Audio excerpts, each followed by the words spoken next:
Welcome back to another episode of NFT Catcher Podcast. We'd like to remind everybody that nothing on the show is meant as financial advice, and to please do your own research. Thank you, and enjoy the show. Now the subject is NFTs. They're known as non-fungible tokens, or NFTs. NFTs are exploding in popularity. This is a technology that will forever change the way people interact. So it is happening whether you understand it and like it or not. This phenomenon is moving. The digital. You have now joined Jenny from the blockchain and Michael Keene on the NFT Catcher Podcast. What's up, everyone, and welcome back to another episode of the NFT Catcher Podcast with me, Jenny from the blockchain, and my co-host, Michael Keene. For today's interview, we have Sara Baumann, creator and founder of Women in Weapons. Sara, welcome to the show. Thank you guys so much for having me on. I can't tell you how much I appreciate it. Yes. Oh my God. I'm pumped to have you on. This is actually our 99th episode, which you just finished telling us right before we started recording that 99 is actually one of your favorite numbers, right? Yeah. Like this was just meant to be, essentially. That's so crazy. This was definitely meant to be. And speaking of 99, 100 is coming up next. And we actually are going to be doing a bit of a Q&A segment for our 100th episode. And we wanted you guys to submit any questions you may have. And so in the show notes, we have a Google form you can fill out asking any questions. And we're going to try to answer as many of them as we can on our 100th episode. We also have a couple other special things planned for the 100th episode as well. But yeah, that's just one of the things we're doing. All right, let's jump back into this. Michael, how's your day going? It's going well. It's nice to record in the afternoon. Yes. Took my kids to art class and then came home and doing this. Yeah. Don't have to cook dinner tonight. Oh, snap. Let's go. Yeah. Now you're winning. I know. This is nice. I have a podcast, honey. I can't be in the house right now. Yeah. That's the way. But I had to take them the whole afternoon to make up for it. So now we switched off. But it's been good. It's been a good day. That's a lot great. of Twitter spaces earlier. Yeah. We know you're addicted to those congratulation ones. So, God. All right. A marathon too. Oh yeah. Alex goes live like 24/7. It's crazy. Oh gosh. Bless your soul. Yeah, my voice would be completely shot. He's not going to be able to keep it up. He's not going to be able to keep it up. Oh, Michael's preying on his downfall. No, I'm not preying on his downfall. Wow. I'm just saying, nobody can, like, what's he going to do in 6 months? He's still going to be going. Like, he's going to have to try and make money somehow. Something's going to happen. He's going to get bored. Who knows? I was in a Twitter space with you last night, Sara, where you were on stage with Farouk and Nicole, and that was really cool. And maybe we'll talk about some of that, the Iran stuff and the hopeful revolution. I was. Yes, yeah, absolutely. That was really, I think, one of my first times talking about it very publicly. And so it pulled on a lot of emotional strings. I'm sure plenty of people heard that, which I was like, oh, crap. That's like the one thing that I didn't want to do. And that's the one thing that happened. But yeah, I'll be happy to touch on it later. Cool. Yeah. I think we should. Cool. Well, let's start this out with, we always like to get to know how our guests got into the NFT space. What did the beginning of your journey look like? How did you first find out about NFTs? Yeah. So I feel like I've had a very odd trajectory getting into the NFT space. I have my education in occupational therapy. I'd worked as an occupational therapist for about 5 years in the hospital system and in outpatient therapy. However, I've always been passionate about art ever since I was a little girl. That's been all I'd ever really wanted to do. And my husband had gotten into crypto around 2017, had started digging around into the NFT space in 2020. And I think he started seeing the potential of the NFT space, especially for somebody like me who was a hopeful full-time artist.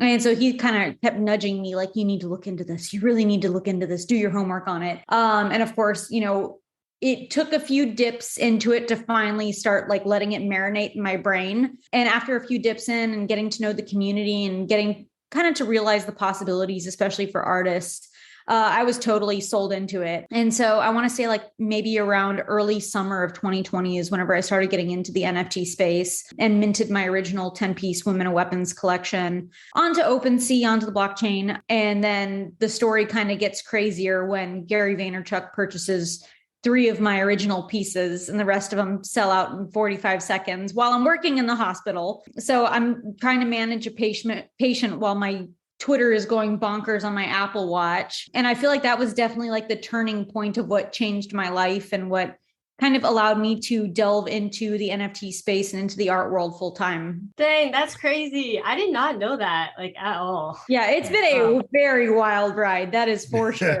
Amazing. Okay, so you have the 10 original ones that you minted. And then how did Gary Vee find out about your NFT? Like why did he buy 3 of them? Like did he know you? Like what was the No. So I don't know if you guys remember like throwback to 2020, whenever he used to post on some Saturdays, like, hey, I'm looking for one-of-one artists who have unsold artwork. And so it was like the morning before I was leaving for the hospital. And I posted, because he had made one of those posts on Twitter, and I commented with one of my pieces. And I said, I would love it if you would be my first collector, or if you would consider being my first collector or something of that sort. And sure enough, he was. And so basically just, I think putting myself out there and shooting my shot is what, grabbed his attention and caused him to make that initial purchase, which just really, I think, catalyzed the fire that became Women and Weapons. And so, this is, I think, a big part of why I constantly tell people just to shoot your shot, give it your best go, send the DM, send the email, send that, message on LinkedIn or whatever. 90% of people might say no or ignore you, but 10% might say yes and might change your life. So it's been amazing. That's incredible. That is amazing. Fast forward to VeeCon, and you're one of like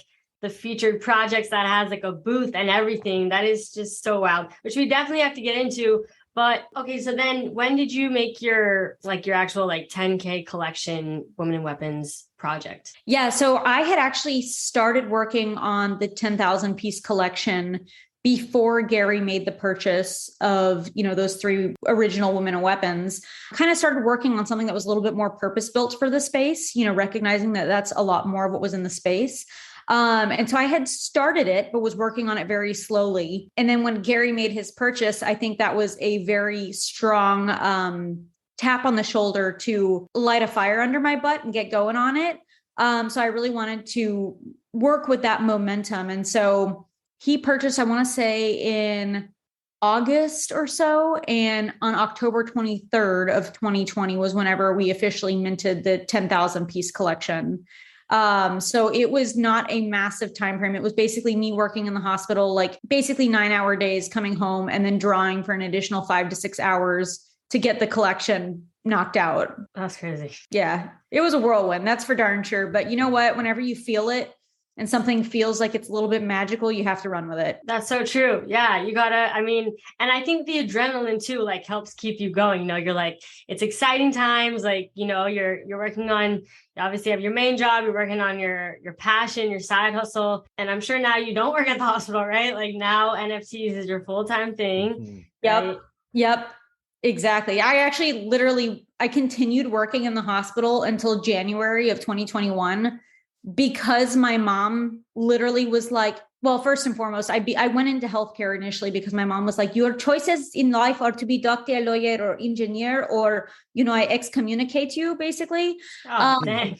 Yeah. She's a very spicy lady, but she's cute as a button. And so whenever this all happened, I said, Mom, I'm going to start working on Women and Weapons full time. She was like, excuse me, I don't think so. You will be continuing into healthcare. So I continued working part-time until January. And then I was like, this is going somewhere, Mom. And she, I think, realized it too. And she was like, you're right. Okay, I think you should do Women and Weapons full time. I was like, good. Okay, I'm glad we've come to a consensus. Let's go. Yeah. So she's been a believer ever since. Wow. I'm a holder. Oh, that's so exciting. Yeah, I've for over a year, not for over a year, for almost a year. I bought it in early November.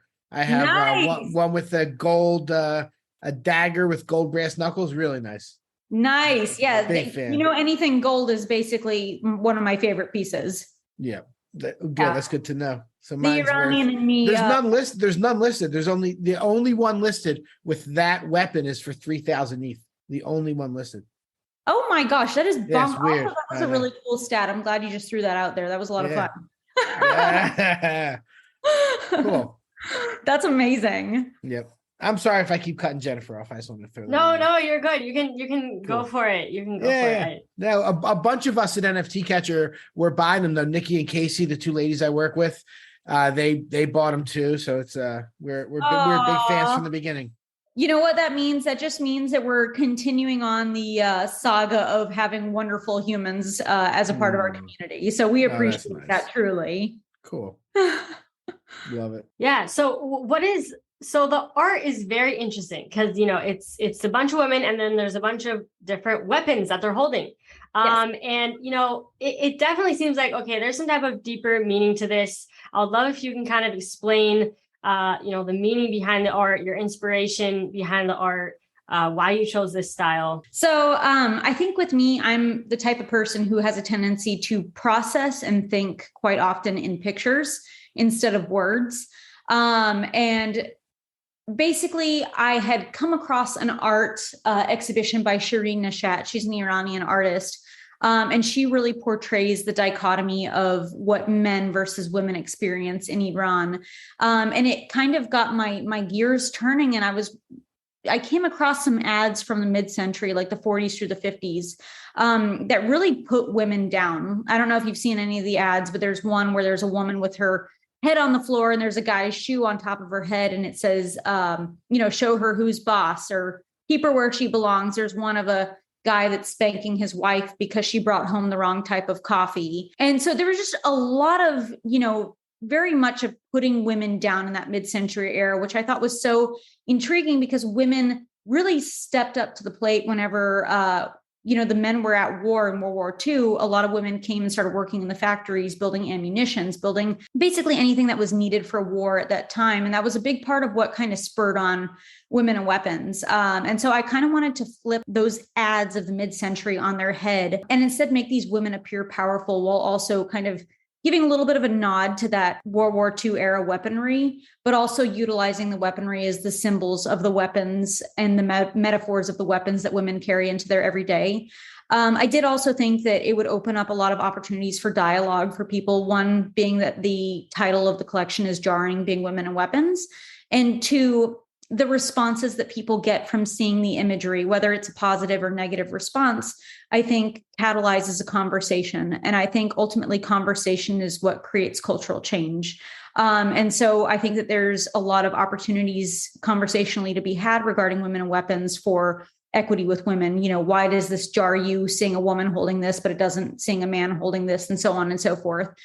So there's kind of a lot of little undertones associated with women and weapons. And that was, I think, a big part of why I decided to create it, was a lot of mental processing on my own behalf, but also the hopes that conversation could be created as a result of it. Beautiful. So you were at VeeCon. One of the things I noticed, which I don't know if you noticed this as well, but I really felt like there was a great representation of women like at VeeCon. And it wasn't like, where it was like, oh, women panel, or just kind of like emphasizing it. Like it was just more like it was just there. You just noticed that there was a lot of women speakers and panelists, and and it wasn't like, look at us, we are really highlighting women. It was like they were just doing it. They weren't trying to get recognition for it, which I loved. I thought that was great. Yeah, I gotta say, I think Gary, Maha, the VeeFriends team, the VeeCon team, the Vayner team, all of them, they're just a magnificent group of good people. If you've ever visited the Vayner, I guess, headquarters or offices, I guess is the best way to put it, you'll find that the people that are there are just really good, wholesome people. And I think that was absolutely reflected in VeeCon, the way that it was put together, the people who were guest speakers and so on. I think a lot of the culture that Gary and his team have created was absolutely reflected at VeeCon. And I think people 100% felt that. Okay, so now you got to tell us about going to the headquarters, because clearly you've been there. I have been there. I went to Gary's office and he was not in town, which was super sad. But, over the course of everything that we've done with Women and Weapons, I've had a lot of really awesome opportunities to work with more and more people from the Vayner team. And I feel like I probably know a good half of them at this point. And they are just some of the loveliest people on planet Earth. But the Vayner offices are dope. It is a super cool place, super chill place, really happy humans. Gary's office is way smaller than you would ever think it would be. And he's got all kinds of cool stuff in there. You could easily spend like hours in there just looking at all the cool stuff he's got on his shelves and his walls. Yeah, I always see in the background of his videos, just like, I'm like, oh my gosh, like what is all this stuff? Like he just has a bunch of collectibles everywhere. So, okay, so then how did you get from, you sold out your collection and everything. I mean, obviously Women in Weapons became successful, is successful. And how did you get to VeeCon? How did you get to be one of the featured projects at VeeCon? I was there, by the way, and I was like, I mentioned this before we started recording, but I saw you and I knew who you were. Like, I feel like everyone knows who you are. And you're also one of the like many like founders that put themselves out there. So it's like, okay, I recognize your face.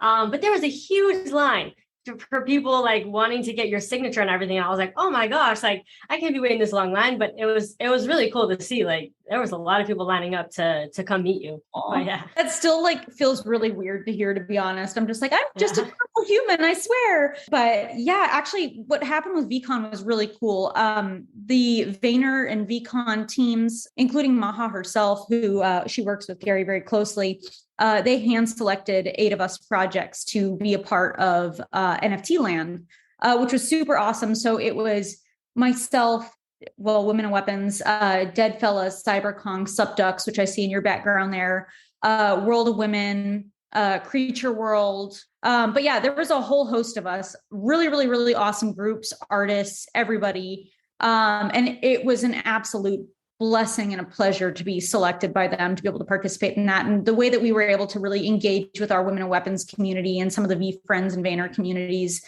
just by having that booth at NFT Land was amazing. Absolutely massive. I loved every ounce of it. Yeah, I mean, I thought that was super dope. Like what they did. First of all, VeeCon was huge. Like it was in a stadium and there was so many different like sections and segments. And what was like one of your favorite, besides like the booth and everything, and I'm sure all the opportunities or the people you met, or even maybe it was a person you met, but what was like one of the highlights from VeeCon for you that you felt was really special? I think one of the, which I hope this doesn't sound corny because it's really true. One of the biggest highlights I think was just to be able to meet a lot of people from our community, like sit down on the couch at our booth with them and hear their stories, talk to their kids, talk to their wives. Some people, they did like a FaceTime call to a family member or friend. I got to chat with them. And so just those human connections are extremely valuable to me and extremely important to me because I really believe in the good of human beings. And I think that's something that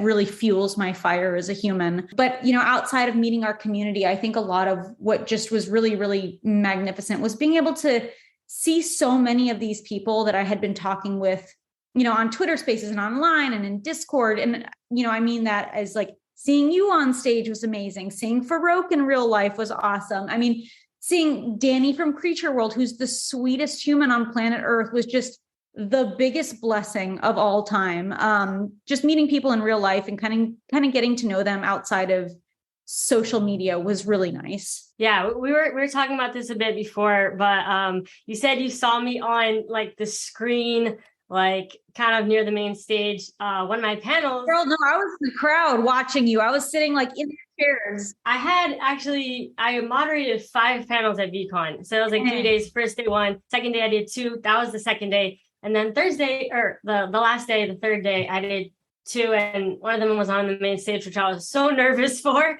But yeah, the one that you watched was had Amber Vittoria on it, who you said you went to go see. And oh man, it was chaotic in some of those side stages because there was a lot of people. And then after, as soon as the panel would end, you had about a couple of minutes to shuffle off stage. And then the new, panelists came on and it would get all crazy in there. And you had to like try to get everyone to be quiet and sit down, Oh my God.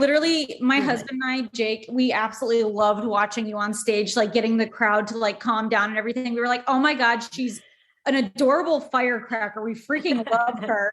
And I've basically been a fan of you ever since. That's hilarious. Yeah. It's so funny because that's what some people said. I'm like, oh, that's what you remember, like me quieting down the stage.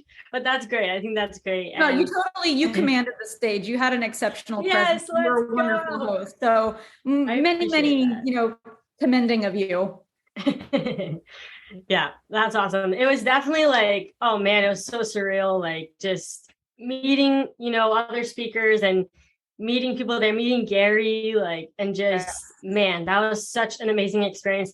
And hey, hopefully the next one, we all get invited back. 2023. We don't know where it's going to be or when, but waiting to hear about Wasn't there a rumor? Wasn't there a rumor just like a few days ago? Gary announced like a video and he was like, oh, I saw it's his video, and he but there was a rumor that leaked. And I'll say it, but I'm not. This is totally unsubstantiated, completely unsubstantiated. But people said Chicago. Really? Oh, who said Chicago? I didn't hear that. Okay. Yeah, I haven't heard the rumors yet either, but I'm like, I heard a whisper, but I don't know. It's completely. It could be totally. It is in Chicago. Everybody was saying Canada before. That was what everybody was saying for a long time. He kind of teased Canada, right? Who lives in Canada? Oh, okay, that's very interesting. Like, So then everyone's like, in Antarctica for all I care, and I'll be there. Yeah. Let me know. I'll stay in an igloo just to be at VeeCon 2023. I'll be all right with it. He should do like Tokyo or Seoul. Is what I would like. Amazing. Right. Wow. Oh my gosh. Okay, some of us haven't left the country that much, so I'm kind of hoping in the US. Get your passport ready. Get your passport ready. Okay, I guess I'd be willing to go to Tokyo or somewhere else. Yeah, he should go crazy with it. Whatever. Yeah, he said 10,000 people. He's trying to get the next one. Yeah. So. Right. Dude, to be fair though, he's been one of the people that I think has done it like the absolute best in regards to like NFT crypto based conferences. Just looking at the number of people who were in the crowds of the panelists was really impressive to see because, you go to a lot of different conferences and there's, not the entire seating area is filled with people who are listening. But at VeeCon, it was really special because just about every single panel you went to was like even more people than there were chairs, which was really special that there were that many people engaged in listening to the panelists. I thought that was really special. Yeah. And I definitely noticed that the side stages were popping a lot more than the main stage. Main stage was cool, but it was like there's kind of a lot going on with that carousel there and everything. But people are very engaged, which was great to see. Are there any other events you're going to, NFT events, before the next VeeCon? Yeah, so we had kind of a like sprinting of a marathon this past summer. We went to, 4 conferences and or events back to back. We were literally not home for like a month and a half straight. And so that was kind of like our big sprint of conferences. We went to Consensus, we went to NFT NYC, we went to NFT LA. I spoke at Brilliant Minds. And so we've been kind of just, sitting down, really knuckling down and focusing and, working on women and weapons stuff at home. But I would say that it's not set in stone yet. It's still TBD, but hopefully we'll be going to Art Basel coming up here soon. Hey, we'll be there. We'll be there. Me and Michael are going. Yeah. So hopefully we see you. I think a large majority of people are planning to go for sure. Yeah, hopefully. I mean, I'm always any excuse to go to Miami. I'm there. I love Miami so much. Yeah. Same. Here for it. Always here. I live down here, so I go all the time. I'm here easy enough just to go. Oh, that's nice. I couldn't believe how warm it was in December. I was like, I could live here. And then I saw the prices of the houses and I was like, no, I can't. It's so expensive. I thought I could, but I can't. I know. I'm like trying to if any affordable apartments and it's like all super expensive. I'm like, no. Yeah, it depends on location, but if you're trying to be like in the heart of it, it's definitely very expensive. Yeah, no, I was like, I'll just head back to Texas. It's fine. I'll go to Miami once a year. It'll be all right. Yeah. What is Women in Weapons working on right now? You kind of mentioned you guys are working on stuff. Yeah, we're working on a bunch of stuff. We actually just had like a spurt of announcements, a couple of weeks ago. Obviously, one of the big ones is bringing our characters to life, i.e. Nova. She's kind of started building her presence on social media, on Twitter and Instagram and TikTok and everything. So she's essentially one of our season 2 characters who has left the blockchain. And she is coming to life in a motion capture form. And so she's really going to be able to meet people where they are. So through vertical social media platforms, i.e. TikTok, Instagram Reels, YouTube Shorts, and so on. And so she's going to have a really fun, quirky, sassy personality. that I think is going to be really exciting for people to see, one of these season 2 characters coming to life, one of these women weapons coming to life.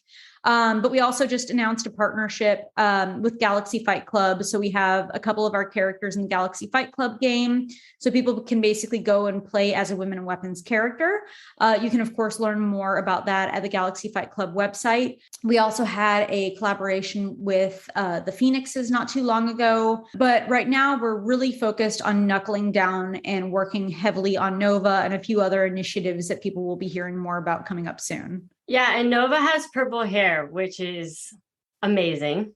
Yeah. If I wasn't a brunette, I would probably also have purple hair. But if I were to bleach my hair enough to get purple hair, it would all fall out. Oh, trust me. I know. I have dark brown. Well, now it's kind of back to its natural color, but I have dark brown hair and I bleached the absolute crap out of my hair and dyed it purple and had it maintained purple for like maybe 2 years. And I was just like, I can't do this to my hair anymore. It's literally so dead. It feels so dry. And so I started growing out natural. I dyed it back to natural color. And now, oh my God, it feels so much healthier. I'm like, Jesus, my poor hair. This is why I just do this little bit, because I can only handle straw hair for about this section and that's it. And then the rest straw of it. Hair. Yeah. Yep, exactly. The struggle of womanhood. Yeah. I know. Michael, can you relate to this? I have purple in the back over here. There you go, Michael. Way to bust in there. Way to just drop it. Oh, man. Yeah, I saw Nova on your guys' Twitter, which, by the way, you guys should be following Woman and Weapons on Twitter. Stay up to date with what they're doing. Is it Woman and Weapons or Women and Weapons? Women. Women and Weapons. Sorry. Yeah, just making sure. I thought so. That's okay. Not to call. I know she's. Yeah. They'd figure it out. Yeah. Well, okay. I'm the holder here, Jennifer. I know what it's called. Okay, tell us. Or hodler. Oh, yeah. That's right, Michael. You're saying it wrong. It's hodler. Just that's kidding. True. Sorry, Michael. No, it's fine. It's fine. No, it's good. It's good. No, we like to gang up on Michael whenever possible. Well, it's actually it's interesting that I am hodling this one because normally I just sell everything. So this is one I actually really like and want to hold. That's awesome. Love to hear it. Yeah. Why you decided to hodl this, Michael? Answers. Why did I decide? Because I actually was looking at the stats, and congratulations, you're almost at 5,000 ETH on the secondary. That's amazing, by the way. The price, I think, maxed out at about, was it 0.75 ETH floor? Was it close to like about that? So, and I know that there's more potential. Like if it would have gotten to like 3 or 4 ETH, like everything, I probably would have sold. No offense, it was a lot of money. And hey, you got to do what you got to do. There is no shame in the game whatsoever. Right, for sure. But at 0.75, it wasn't worth it for me to sell. I don't think so. I know everything else, it's down a little bit from its high right now, but everything is. But it's one that I really like, and I'm glad I have, and I'm glad I have for the long term. Oh, thank you. I appreciate that. Yeah, we're in it for the long term as well. We are big time, working on building, and we recognize that it's a marathon, not a sprint.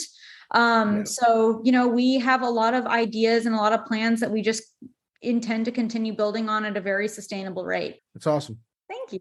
Yes. And you know what? I love seeing people on Twitter that are like doing amazing things. And then like the profile picture they represent, which I have to bring up Girl in the Verse.eth.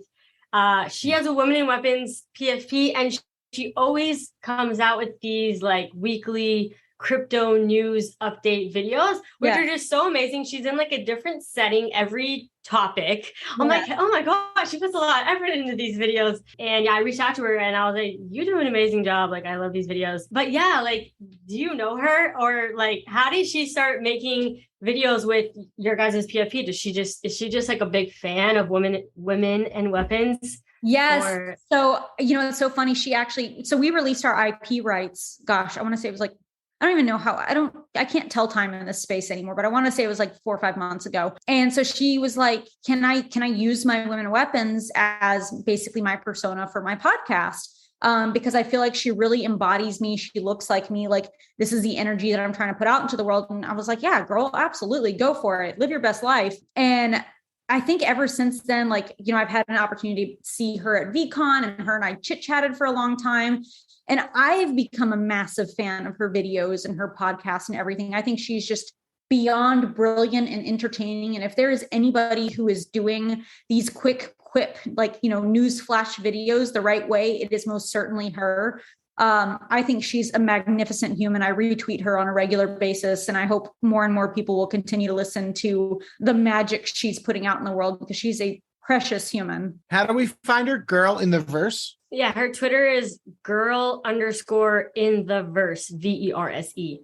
Gotcha. She's honestly underrated because she doesn't have like a really big following. Yeah, I'm following. I'm actually following. I'm following her. Oh yeah, already. Yeah, but her videos always like blow up, and she makes really awesome videos. She's absolutely amazing. She's one of those people that you're just like, man, you are hustling, you are killing it. You are doing such a magnificent job. I hope to God that you achieve your dreams and get everything that you are in regards to chasing those dreams, because she's doing a phenomenal job.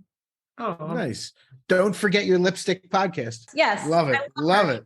Everybody should check it out. It looks great. I'm going to listen. Yeah. We should bring her on a Sunday recap episode. Yeah, absolutely. That's a great idea. Oh my God. Absolutely do. Okay. First of all, I wanted to say, I was thinking about this earlier when you were saying that you got into NFTs in 2020. And I'm like, that's so crazy. I got into NFTs in 2020. And you remember feeling like this, but it kind of felt like in the beginning, it was like, oh man, one day these are really going to take off and everyone's going to know about NFTs. But for now, it just feels very kind of small-ish and not that many people know. And it's so crazy to me, the feeling now of literally almost everyone knows what an NFT is. Or maybe I just think that everyone knows what an NFT is. Maybe they don't. But I mean, granted, a lot of people are haters right now, it's the early stages, but they still are aware, which I think is so crazy, how fast everything has moved in this space. And man, it's just, everything has moved so quickly. Yeah. And to be fair, I do have to correct. I got in 2021. I probably said 2020 because my brain is still hurting from the Twitter spaces yesterday. Okay, but yeah, I got in 2021, but I mean, even then, just the massive shift since last year. But I think, so much of that has been because of so many big companies, media, the amount of commercials you're seeing nowadays about crypto and the metaverse and so on. I think all of that has really started to pique people's interests, and they're starting to delve into it a little bit further. And now it's all becoming more mainstream. So I can only imagine where we'll be in a year from now, how many more people will know what an NFT is and be utilizing it differently and be utilizing it in real life more often. I bet you $1 it's going to happen. Yeah. What do you think's next for the NFT space or the Web3 space? I try really, really hard to not guesstimate because I always feel like I'm going to sound like one of those people from 1991 talking to the news about what the internet would be and being super wrong and off course. So I try not to speculate, but my anticipation is we're going to see more real world utilization of NFTs coming about is my best guess. But excited to see what's done and where it goes. I frequently say that I think this is a space with a convergence of a lot of very intriguing populations, artists, creatives, business people, finance people, tech people, devs, you name it. And a lot of these people are some of the most brilliant minds in their spaces. And so I can only imagine what develops from here. Mm-hmm. Do you think it's too late for people to start a project, at this point in time? I don't think it's too late. For sure. I definitely don't think it's too late. I think that people just need to be very thoughtful about what it is that they're creating.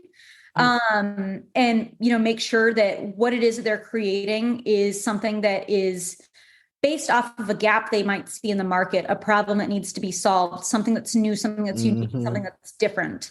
I just think that we've entered a time where being very thoughtful and calculated and observant about what it is that you're creating has become of the utmost importance. And remember that it's going to be forever. You start it, it's you're going to have people that want you to keep going forever. Yep. I think that's a big thing that oftentimes gets overlooked. And that was something that I actually posted about on Twitter not too long ago, was that if you're going to start a project or an initiative in the NFT space or whatever it might be, recognize that this is going to be your business. This is going to be your livelihood. You need to give it the proper respect and give the people who are purchasing your NFTs the proper respect as well to really invest your time and your energy into it. Yep. Yeah, totally. Yeah. It's so weird that things are on the blockchain. It's just permanent. I'm like, geez, hopefully people don't dig up all my past purchases and bad buys and everything. Why did you buy this crypto dick butt? Hey, no. But you know what? There's nothing wrong with that. You know what that means? That just means that you were learning. That's all. There is no shame in buying, something goofy or whatever, because it's just a learning process. It's part of learning. Jennifer has a big bag of crypto dick books. No, you know what? No, I had minted one, like, I don't know when the heck those things came out, like over a year ago. I minted one. And then I was like, oh God, what did I do? Like, this is on the blockchain now. And now it's like, everyone's like, oh, crypto dick, but I don't know. It wasn't really that popular when I minted. And I was like, oh gosh, why did I mint this thing? And I immediately listed it and I was like, please help, please help. And it totally stayed in my wallet for like months. It did not sell. So I put it in my hidden folder. And then finally it started to have a run up and it sold at whatever I had listed it at. And I was like, yes, it's gone. But to be fair, I love the name. I think it's extremely, if we're being honest, extremely catchy. It is catchy. Yeah, I don't know why I was embarrassed about it. Like, I would be totally fine about it now, but yeah, at the time I was like, oh no, like, why did I mint this? People are going to see this. Well, I respect you for it, sister. All right, fair enough. So I have just a couple questions left for you. Sure. And then I'll see if Michael has any last minute questions and we'll wrap this up. And then also, if there's anything you want to mention as well, let us know. Do you have any advice to other founders in the space that are currently building, they've minted out a project, they're building, but they're starting to get discouraged during the bear market. Maybe royalties are starting to dry up a bit and, just it's not as motivating as it was during the bull. What's your advice to people that are trying to just grind it out in this bear market? I think people at this time should absolutely not lose motivation. In fact, this is the time that I think people should really start thinking very deeply and introspectively to see what is going to spark them to be very creative and unique going forward. I think this is an exceptional opportunity for us all to be building. It's a quiet time. We're not all attending boatloads of conferences and this, that, and the other. We can kind of think about things that maybe we've been wanting to do, but didn't have the time to do. And this is our time to really capitalize on that and work towards it. So I think people should absolutely not be afraid of this bear market. Don't, shy away from it. Don't be discouraged by it. Rather go create something unique with that time or build something and get creative. Yeah, totally. This is a great time to be building during the bear market. There's less pressure. There's not as many people. So, you don't feel as like, I don't know. I think it's nice because it's less pressure. And I mean, we've been doing this podcast for 14 months now. And it's like during the bear market, during the bull market, yeah, there's definitely more people listening and stuff. But I like it during the bear market because personally, I think it's a little easier to get a hold of people to come on the show because they're not as busy, which is great for us. And yeah, I just think it's a little easier to connect with people as well because there's not as many people, here. And so I think it's a little easier to kind of develop relationships and really network. It's important to look at some of the companies that have been born out of recessions and markets, like Uber, for example. Yeah. Again, finding a niche, finding an area that needed to be worked on and built upon and was done, and look at it now. So people just need to kind of capitalize on this quiet momentum. Totally. Yeah, that's great. 100%. Well, we definitely need to talk about the Twitter space you were in last night and the situation in Iran. I'm a world traveler's like my passion, and I watch a lot of travel videos. So like I've seen lots of people travel to Iran, and it's not like what a lot of people in the States think of. It's very modern. The people are amazing. There's amazing history, food. Like it's everybody. If you watch, I recommend a guy, Drew Binsky. You ever heard of Drew Binsky? No, but I will totally watch whatever it is you're telling me about because I'm also a travel junkie. You should absolutely check his videos out in Iran. Like it's one of his favorite countries. He's been to every country in the world, and he goes there and puts together these awesome videos, shows it in an amazing light. So and I also know, like I want you to talk about what's happening over there, I guess, to let people know that don't know that are listening to our podcast. Yeah, absolutely. So I am half Iranian. My mom is from Iran.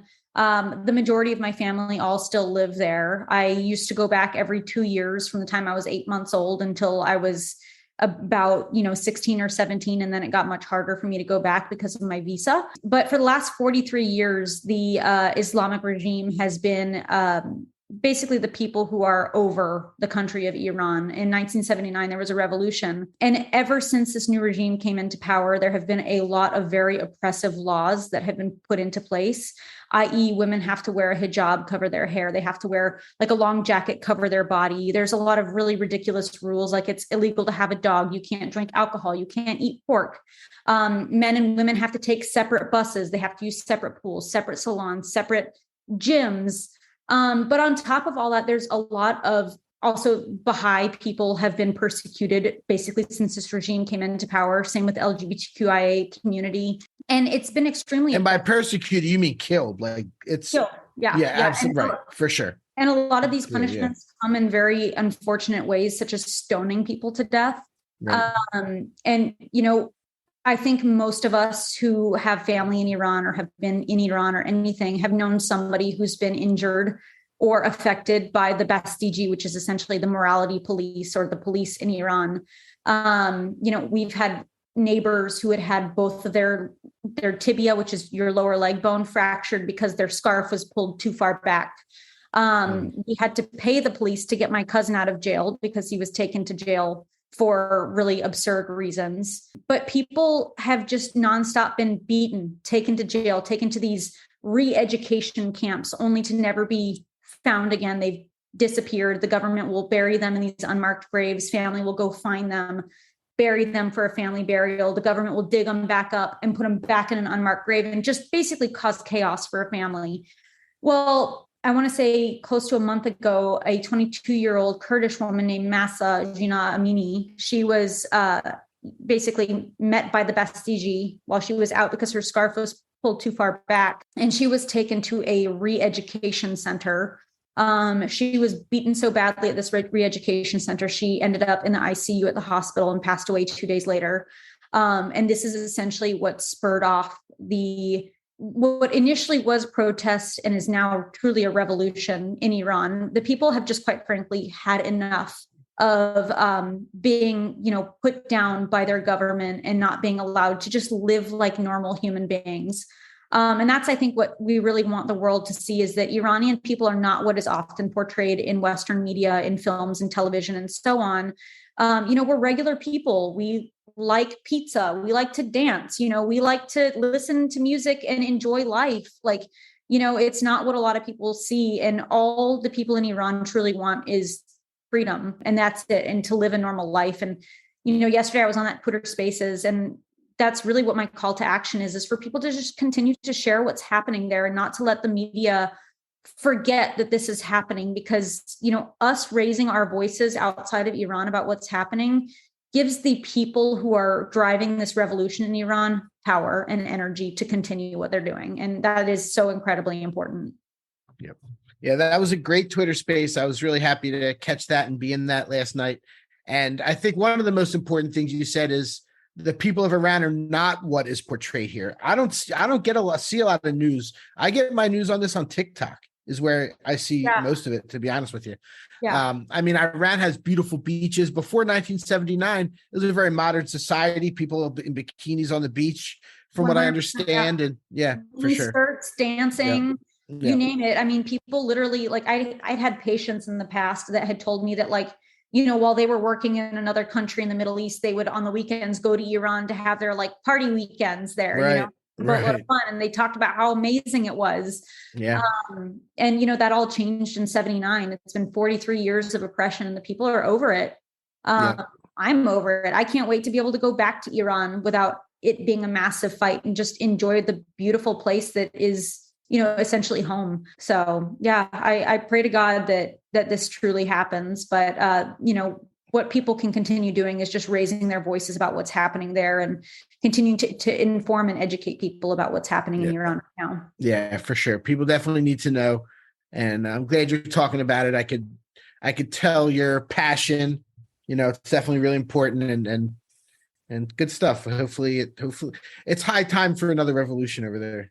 150%. I totally agree. And thanks for recognizing that. I didn't want to get emotional last night on the Twitter Spaces, but it just my mom just got back from Iran about a week and a half ago, and we weren't sure if she would be able to get back because of how bad things are getting there. Yep. And, I was just absolutely terrified for her, for my family. It's just been really, really scary. So constantly praying and hoping for the best for the people who are fighting for their freedom there. Yep. Same here. Yeah. Well, thank you so much, Sara, for sharing that. And also thank you for coming on the show and coming on our podcast and sharing your story. A lot of things I didn't know, a lot of things I learned about you. And yeah, excited to finally meet you in person someday, hopefully in Miami. Yes. Thank you guys so much. I really, truly appreciate you guys reaching out. And hey, if there's any way that I can get Girl on the Verse in contact with you guys, let me know. There's nothing better than putting amazing people up on a pedestal. So, but thank you again. I really appreciate it. What a wonderful show y'all have. Nothing. Thank you so much, Sara. Yeah, well, I definitely got to reach out to Girl in the Verse. Definitely got to bring her on a Sunday recap episode. She'd be great for that. But yeah, okay, so we're coming to a close here on this episode. As a reminder, if you'd like us to answer, if you have a question for us and want us to answer it on our 100th episode coming up next, make sure you click the link in the show notes and fill out the form. We have some exciting surprises planned for our 100th episode. So stay tuned for that. And we'll catch you all in the next episode. Thanks for listening. Peace. Thank you for tuning in to the NFT Catcher Podcast. We hope you enjoyed today's episode and learned something new about the exciting world of NFTs. If you enjoyed today's episode, please take a moment to subscribe to our podcast on Apple, Spotify, or wherever you listen to your podcasts. And if you really love what you're hearing, please leave us a rating and review on your favorite platform. If you want to stay up to date with the latest news and insights from the NFT space, be sure to follow us on all the socials at NFT Catcher Pod. You can follow Jennifer at Jennifer_pseudo and Michael at NFTicket. I'm your producer, Andy, and I'm at AJC254. Our theme song's by It's Just Los. We always appreciate your feedback and support, which helps us reach more people and bring you informative and engaging content about NFTs. We look forward to bringing you more great NFT content in future episodes. Thanks for listening. Peace.